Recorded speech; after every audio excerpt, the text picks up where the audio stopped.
Y volvemos al sur, al tema que nos convoca, que te explicamos antes lo que fue una muerte en el lago Mascardi.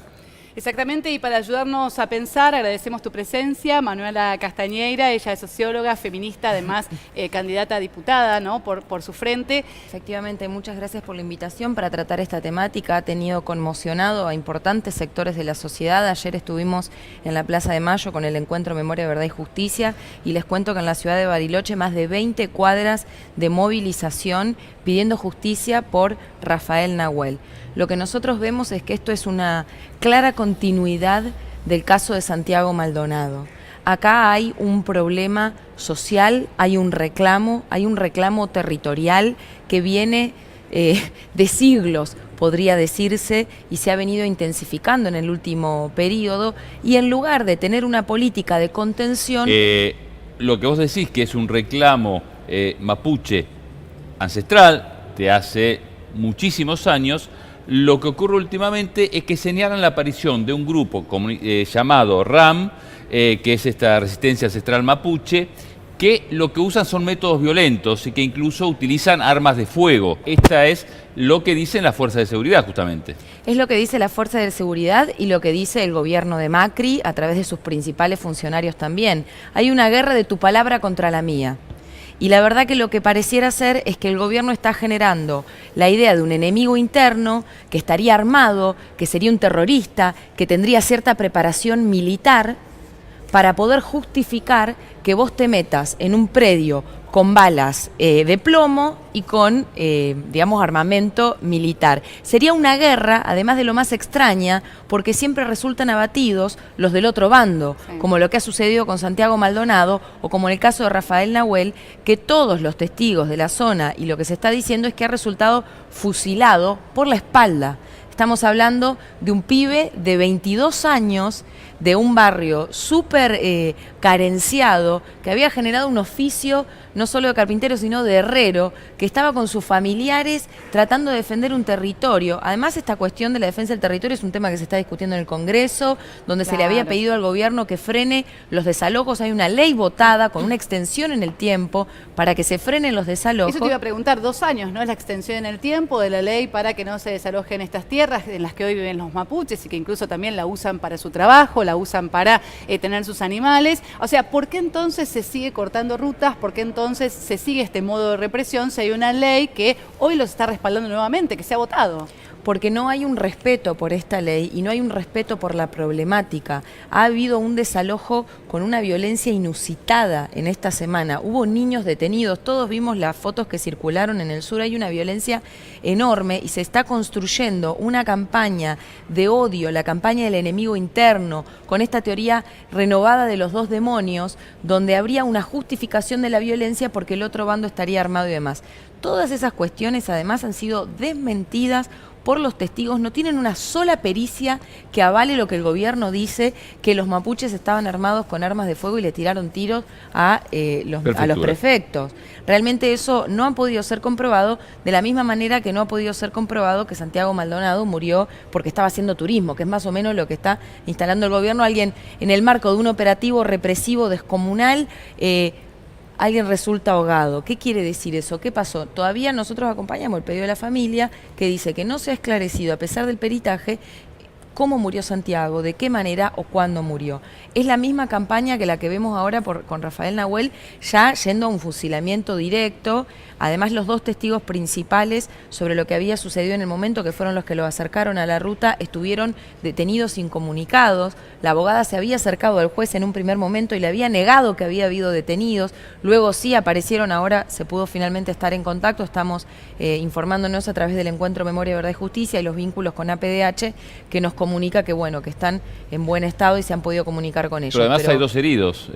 Una joven que además había sido soldado voluntario, ¿no? Exactamente. Ella igual, lo que tengo entendido es que a partir del jueves, por sus vínculos con la comunidad, familiares y digamos y su pertenencia a la comunidad mapuche se había sumado al reclamo territorial para mostrar también lo extendida que está la comunidad, la cantidad de vínculos que tiene con la sociedad y lo importante que es el reclamo. Hace a una identidad. Y después se han montado muchísimas mentiras, como que no son argentinos, que quieren, que desconocen el Estado argentino. Esas cuestiones no son así.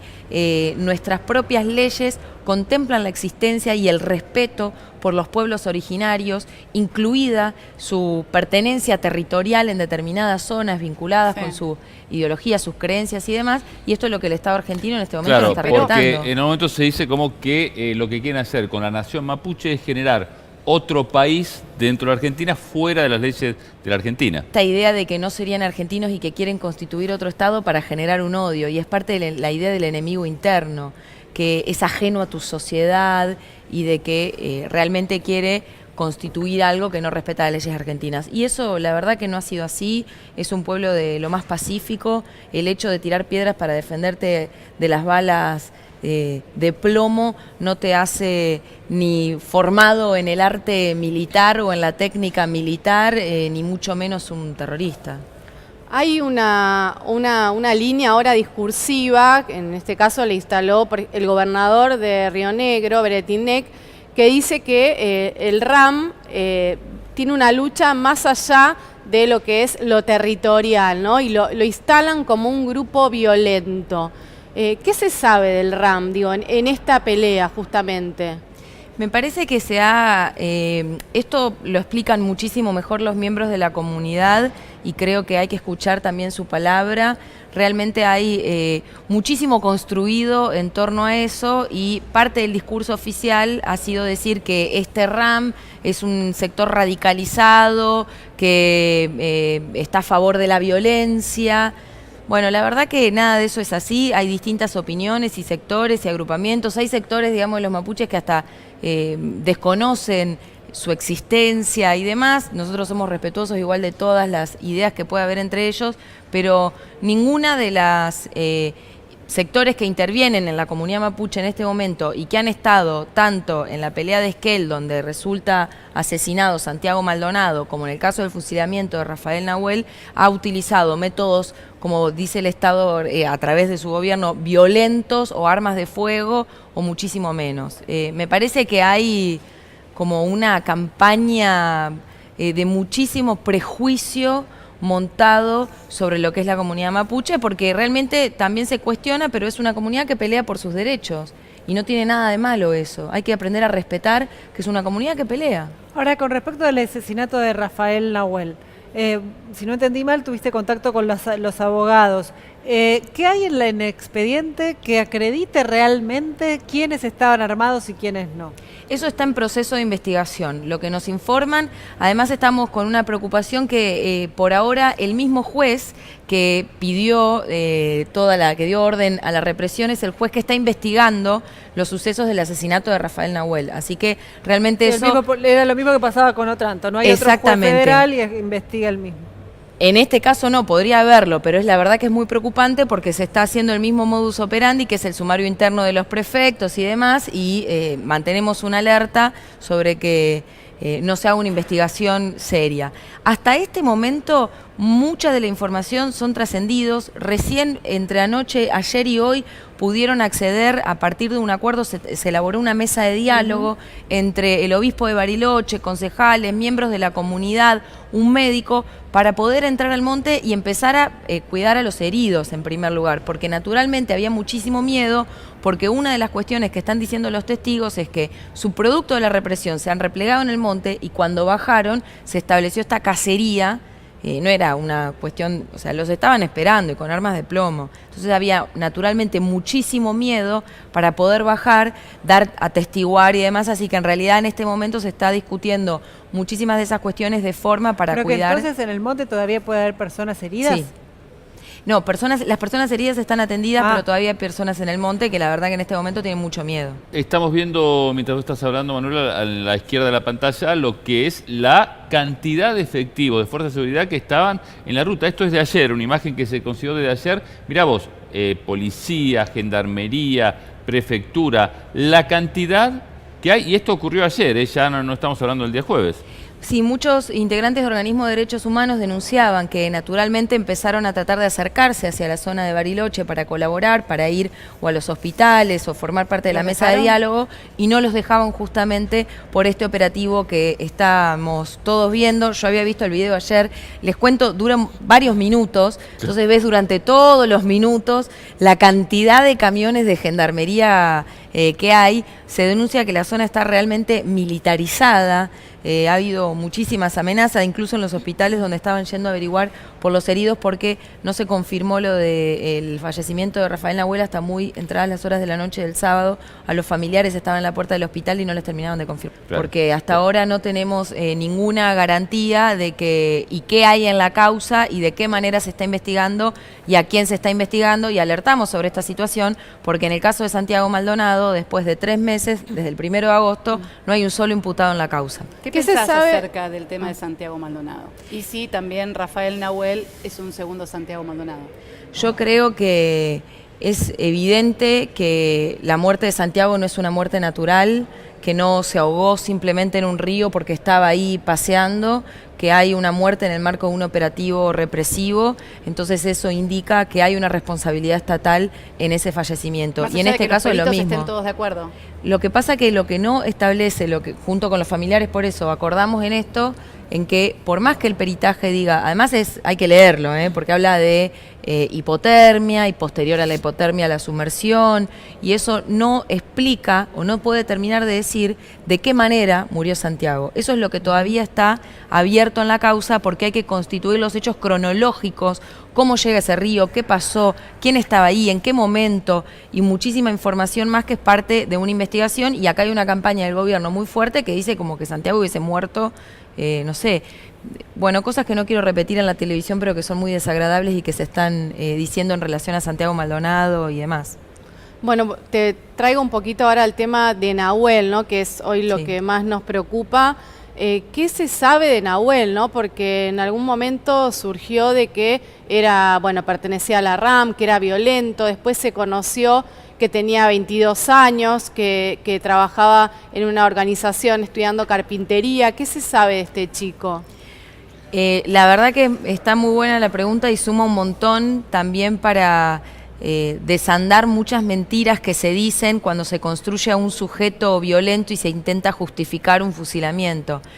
Nos llegaron muchísimas cartas y declaraciones de gente de la zona y del barrio, de inclusive personas vinculadas a la iglesia, para describir a Rafael Nahuel. Lo que a mí me llegó es un pibe de un barrio súper carenciado, con muchísimos conflictos, que la peleó un montón, que formó parte de un programa para aprender un oficio, para poder ayudar a su familia con eso. No solo aprendió carpintería, sino a soldar. Todos dicen que era muy buen soldador, que siempre estaba tratando de generar y hacer parrillas o chulengos o demás para poder salir adelante, y que en el último periodo se había empezado a vincular debido a entrar en contacto con sus raíces, con toda la comunidad mapuche, y estaba allí acompañando a familiares y amigos, pues es una comunidad enorme, es una comunidad muy muy grande, es una temática súper real, sobre todo en el sur.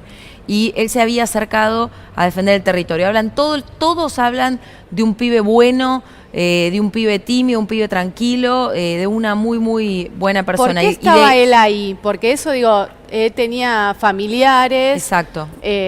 ¿Cuál era el motivo del que se sumaba a esta causa, ¿no? De la pelea de la lucha contra las tierras? A veces a nosotros nos es un poco distante desde acá de la capital o de Buenos Aires entender. Yo creo que ayudan mucho las imágenes sobre la movilización en Bariloche, donde se ven miles y miles de personas pertenecientes a la comunidad con sus banderas. Estamos hablando de una comunidad enorme, con una gran historia de marginación y de pobreza. Cerca de más de 200.000 personas, ¿no? Exactamente.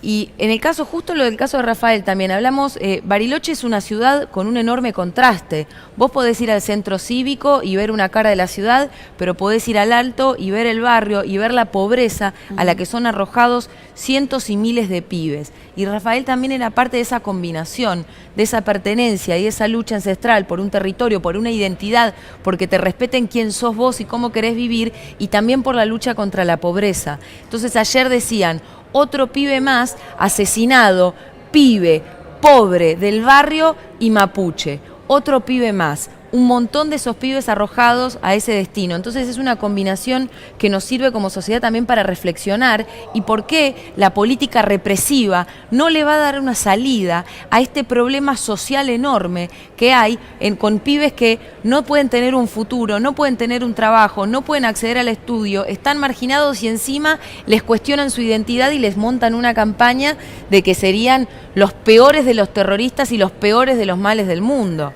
Es realmente muy persecutorio. Estamos hablando de muchísima gente, estamos hablando de una comunidad enorme, algunos pueden, por muchas peleas que han dado, poder acceder a los territorios y vivir de la manera que mejor los representa dentro de su territorio, otros se la pasan peleando por poder acceder a su territorio y otros están en los barrios. Yo obviamente no soy especialista y lo mejor es la palabra de ellos para describir esta situación, pero me parece que por ahí va en el sentido de esta idea de no son argentinos, no respetan las leyes, y como una idea de son otra cosa que no se quieren integrar. Sí, dicen, algunas de las versiones hablan de un grupo terrorista nacido en Chile que se transportó a la Argentina, ¿no? Que se trasladó a la Argentina. Totalmente, y eso está muy lejos de la verdad y de la realidad.